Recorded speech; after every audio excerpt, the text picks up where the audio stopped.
కవితకు సంబంధించి సోమవారం రోజు తీర్పు రిజర్వ్ చేసింది కోర్టు. బెయిల్ వస్తదా రాదా అనేది ఉత్కంఠ ఉంది. దాంతోపాటు మొన్నటిదాకా ఈడీ అధికారులు, ఇప్పుడు సిబిఐ అధికారులు కూడా కవితని తిహార్ జైల్లో ప్రశ్నిస్తున్నారు అన్నట్టుగా తెలుస్తోంది. ఈ వార్తలు ఎంతవరకు నిజం ఉంది? ఇలా దీని గురించి ఏం చెప్తారు? ఈడీ డ్యూటీ అయిపోయింది అంటే డ్యూటీ అవ్వలా, ఈమె చెప్పట్ల, వాళ్ళకి సంబంధించి విచారణ అయ్యింది. ఇంకెంత విచారించినా ఈమె అలాగే కూర్చుంది. సరే చూద్దాం. నెక్స్ట్ సిబిఐ వాళ్ళకు కూడా ఒక పని ఉంటది కదా, వాళ్ళు కూడా తీసుకెళ్లి విచారిస్తారు. అక్కడ కూడా ఈవిడ సమాధానం చెప్పాల్సి ఉంటది. అక్కడ కూడా ఈమె బెబ్బే గిబ్బే అన్నారు అనుకో, వాళ్ళు వదిలేరు, ఇట్లా కక్కిస్తారు, ఖచ్చితంగా కక్కిస్తారు. 100% నిజం ఒప్పుకుంటది. అండ్ ఇప్పుడు జైల్లోనే ఉంటది, బెయిల్కి అప్లై చేసింది. నీ కొడుకుకి పరీక్షలు అని చెప్పావు, ఎవరికి లేడా కొడుకులు, ఎవరికి లేరా పిల్లలు? అండ్ మళ్ళీ ఆ పిల్లోడేమన్నా చిన్న ఇదనుకున్నావా? ఆల్రెడీ పరీక్షలు నడుస్తున్నాయి, ఆయన చదువుతానే ఉన్నాడు. ఈమెకు కదా వంక, ఆయన మానసికంగా ఏదో అయిపోతాడు అని చెప్పేసి. కాదు, పిచ్చి పిచ్చి కారణాలన్నీ పెడతారు. వీళ్ళకి మంచి కారణాలు దొరకవా? మంచి రీజన్ ఏమన్నా చెప్పుకోవచ్చు కదా బయటికి రావడానికి. అవి కూడా చెప్పడం అంటే కనీసం ఒక బలమైన కారణం చెప్పుకోవడం కూడా తెలియదు జైలు నుంచి బయటికి రావడానికి. ఇప్పుడు ఆయన ఉన్నాడు, ఫర్ ఎగ్జాంపుల్ కేజ్రీవాల్ ఉన్నాడు, ఆయనకేమో 5 కిలోలు 6 కిలోలు తగ్గాడు, మనిషి కనబడుతున్నాడు, అవునా? ఆరోగ్యం బాగాలేదన్న దీంతో డాక్టర్లు కూడా దొరికించి బయటకు పంపుతారు. నువ్వు కూడా కొంచెం ఏదో చేసి ఇట్లా నటించు, నేను ఎవడొద్దు అన్నాడు, అట్లన్నా బయటికి పో. మా అబ్బాయికి మానసిక వేదన, పరీక్షల విషయంలో ఎగ్జామ్కి ఆ ఫోబియా ఉంది, నేను పక్కన లేకపోతే వాడికి అసలు ఏదో అయిపోతాడు. అంటే వెళ్ళి బెంచ్ మీద కూర్చొని కూడా ఆయన పరీక్ష నువ్వే రాయరాదు, ఇంకెందుకు అంత ఫోబియా ఉంటే? ఇవన్నీ కట్టుకథలు.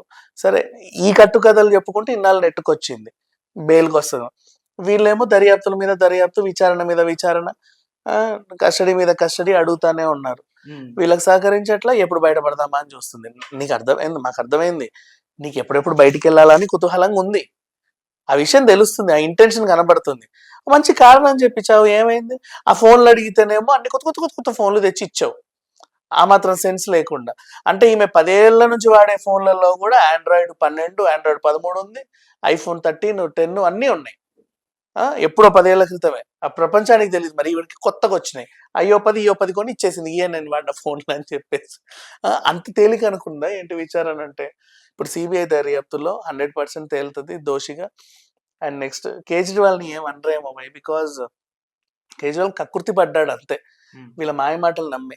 ఇంకా చెప్పాలంటే నాకు తెలియదు, ఇట్లా కూర్చొని నువ్వు చేస్తున్నావు హిప్నటైజ్ చేసింది కవిత, అట్లా చేసేసానని కూడా చెప్పొచ్చు కేజ్రీవాల్. కానీ మొత్తం కవితే చేసింది, ఇరుక్కుంటది.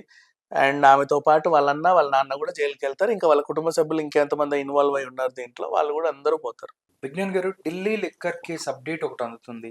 సిబిఐ విచారణకు అనుమతించడంపై ఎమ్మెల్సీ కవిత అభ్యంతరం వ్యక్తం చేశారన్నారు. రోసెవెన్యూ కోర్టులో కూడా ఆవిడ పిటిషన్ వేశారని అన్నట్టు తెలుస్తుంది. తమకు సిబిఐ దరఖాస్తు కాపీ కూడా ఇవ్వలేదంటున్నారు కవిత తరపు లాయర్లు. విచారణ బుధవారానికి వాయిదా పడింది. ఈడీ కేసులో సోమవారం వెలువడనున్న మధ్యంతర బెయిల్ తీర్పు. మధ్యంతర బెయిల్ వచ్చినా గానీ సిబిఐ అరెస్ట్ చేసే అవకాశం ఉంది. ఎలా చూస్తారు ఇది? ఇప్పుడు ఓల్డ్ సిటీలో ఒక ఉగ్రవాదిని పట్టుకుంటారండి, నాకు ముందు నోటీస్ ఇవ్వలేదు, నేను నా లాయర్కి ఏం చెప్పలేదు, అసలు ఇది చెల్లదు, అరెస్ట్ చెల్లదు, మీరు వెళ్ళిపోండి అంటే ఎలా ఉంటుంది? బేసికలీ ఒక చైన్ స్నాచర్ని పట్టుకున్నారండి, నా దగ్గర బంగారం రికవర్ అవ్వాలి బాబు అంటే, నాకు ముందు నోటీస్ ఇవ్వలేదు, పోలీసు వాళ్ళు సడన్గా వచ్చారు, నేను రాను, నా వల్ల కాదు, ముందు లెటర్ తీసుకురండి, లాయర్ చేత అది తీసుకురండి ఇది తీసుకురండి అంటే ఎలా ఉంటుంది? ఇప్పుడు కూడా ఈవిడ చేసేది కూడా అంతే. ముందు నోటీస్ ఇచ్చి రావడం ఏంటి? నువ్వు చేసే ఘనకార్యానికి తొక్క తీసి నార తీసి పట్టుకెళ్తారు. అప్పటికి నువ్వు జైల్లో ఉన్నావు, ఇంట్లో ఉంటే గనక ఈడ్చుకెళ్తారు. నువ్వు చేసిందే పనికి మాలిన పని, మళ్ళీ నేను నీ పర్మిషన్ తీసుకొని నీ దగ్గర రావాలా? దేనికి? ఒక నేరస్తురాలివి, యువర్ ఎ కల్ప్రిట్.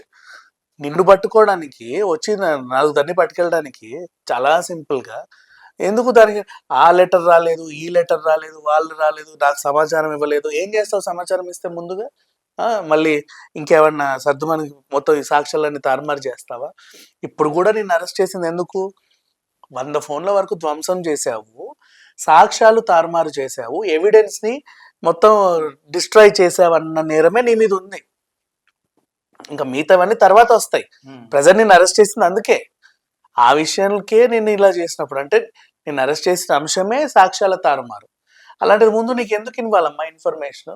కానీ ఈమె కోరికలన్నీ ఏంటి వింత వింతగా ఉంటాయి రకరకాలుగా.